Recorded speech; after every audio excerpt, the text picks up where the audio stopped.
apropriação cultural depois de usar um penteado de origem africana. E aí muita gente julgou, né, esse discurso como mimimi, que bobagem. Mas o que é que realmente entra em pauta? O seguinte, por que quando as pessoas que não fazem parte da cultura usam aqueles itens apenas como peça de moda, né, e é lindo, mas quando é usado por alguém daquela cultura é julgado? O assunto parece complexo porque ele é subjetivo.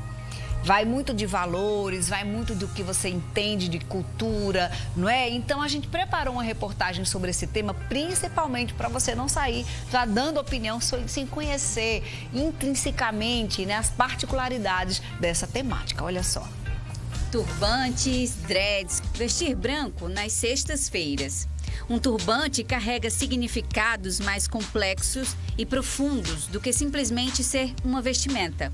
Símbolos culturais e estéticos que carregam esse valor simbólico de resistência. Existe um processo que a gente viveu, que não acabou, que é o sistema escravagista, que desapropriou o preto do próprio corpo, da própria identidade, desapropriou da fé, né? Tentou, na verdade, foi uma tentativa de desapropriação de cultura, do que se come, do que se acredita, né? Então, vivendo essa desapropriação e a gente passar por um processo, né, que não começou em mim, mas existe uma militância, uma resistência de muito longe, que vem resgatando os nossos valores, as nossas sabedorias, a nossa ancestralidade, o nosso modo de se vestir, o nosso modo de crer. Recentemente, a cantora Adele foi acusada de apropriação cultural por usar penteado de origem africana. Mas o que isso significa? A palavra apropriar significa tomar para si. Apropriação cultural é quando você adota alguns elementos específicos de uma cultura distinta à sua.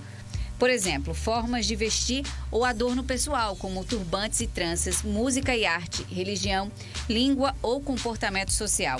Mas não é só isso. Pelo fato de estarmos hoje, né, no mundo global, multicultural, então muitas vezes nós assumimos elementos que são de outras culturas ou de outras referências culturais, muitas vezes sem nem saber do que significa, às vezes porque virou moda, né, algum elemento de uma cultura, de uma religião específica, e virou moda e o mercado está vendendo e a gente se apropria também, muitas vezes até sem ter conhecimento. Para Carol, a discussão é superficial. O conceito de apropriação cultural passa por uma reflexão política e não apenas moda. Existem pessoas que fazem muita questão de usar tranças, sem saber a origem, né? Porque para nós, trança era uma rota de fuga. Né? Então, se trançavam, as mais velhas trançavam as mais novas, no sentido de traçar mapas para a gente achar o quilombo na fuga, né? Para a gente, na fuga, achar os quilombos. Então, é um processo de resistência, é um processo de sobrevivência desde sempre. O turbante é, antes de mais nada, a proteção de ideias, né? Então, não dá para resumir todos esses símbolos a uma questão de estética. Se eu resolvo usar um vestido com uma estampa africana, as pessoas me olham diferente. Se eu uso o ojá, né, que é o protetor, né, o ojá, o tecido de cabeça, o pano de cabeça, eu sou olhada de uma forma diferente. O mesmo não acontece quando outras pessoas se apropriam, né? Então, que não é preconceito, é atravessamento mesmo, tem um nome, existe um conceito, é racismo. Eu vesti o meu branco na sexta, o meu turbante no dia de Oxalá, é fruto de muita resistência e ainda encaram muitos olhares, né? Muitos preconceitos. Mas quando um corpo branco veste a mesma coisa que eu visto no meu dia a dia, é visto como moda, é visto como tendência. E eu sou vista como, enfim, né? De modo pejorativo, você sempre a pessoa de branco na cesta como macumbeira, né? Então, o lance de é muito caro para a gente usar o que é nosso por direito, o que é originário nosso. A troca cultural entre grupos sociais não é um problema. O problema está no fato de que os elementos simbólicos da cultura negra sempre são esvaziados de sua negritude. É muito caro pra gente a autoestima. É muito caro pra gente o amor próprio. E quando a gente atinge esse patamar de amor próprio, isso quer dizer que a gente já resgatou a nossa ancestralidade, que a gente já está acreditando em santos que dançam, né, em deuses que dançam. Isso quer dizer que a gente já se apropriou do próprio alimento sagrado, né? Feijoada pra gente é comida de algum, não é só simplesmente sentar e vamos comer feijoada. Existe um sagrado por trás de tudo que muita gente do movimento faz. Então, assim, é uma luta por sobrevivência, é uma luta por resistência, é uma luta identitária, né? e que transcende completamente a estética. E aí o Mano Brown fala que é o seguinte: se as pessoas estão fazendo muita questão de usar turbante, tranças, então é o seguinte, toma os turbantes, toma as tranças e me dá meus direitos.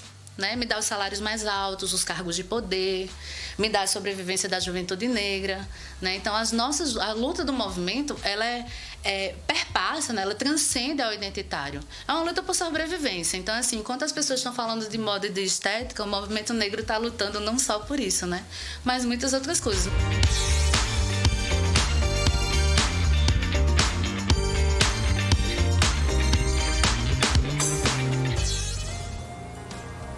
Entendeu agora um pouco mais? A gente simplesmente traz temas aqui para você refletir bem, entender o que vai além dos seus olhos, o que vai além da imagem. Infelizmente, em rede social, a gente tem pouco costume de ler. Na maioria das vezes, a gente vê a imagem e vai. Muitas vezes eu escrevo coisas, aí a pessoa vai lá e pergunta o que está escrito, sinal que não leu, não é?